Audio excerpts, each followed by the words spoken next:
Hello केने ही घारा में ही हो?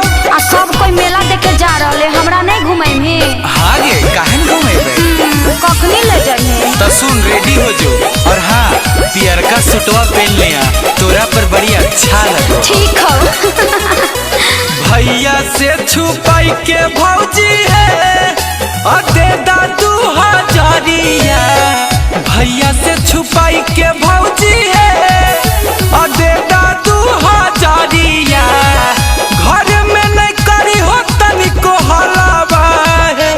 भौजी मेलावा में मिलता हमर मलावा है। भौजी मेलावा में मिलता हमर मलावा है। भौजी मेलावा में बोला बोला खावे वाली मैया की।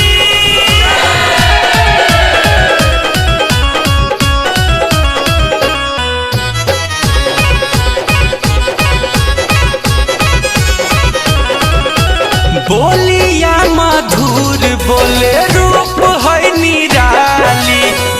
पाउडर क्रीम टिकुली देबै ओठलाली। ओकरा लायक ना हमरा ले। तोहरो ले लेबे भौजी। बोलिया मधुर बोले रूप है निराली। पाउडर क्रीम टिकुली देबै ओठलाली। किन देबै महंगा चूड़ी बालावा है। भौजी मेलावा में मिलतै हमर मालावा है।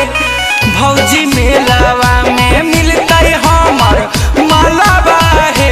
भौजी मेलावा में प्रेम से बोलिए रजरप्पा महारानी की।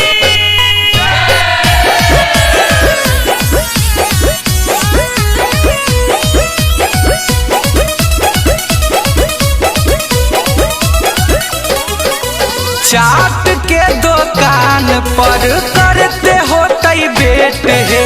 चिंता नहीं करी हो भौजी आबे में होतै लेट है। ठीक हो को, बाकी भैया के आवे से पहले आ जाइए। चाट के दुकान पर करते होतै बेट है।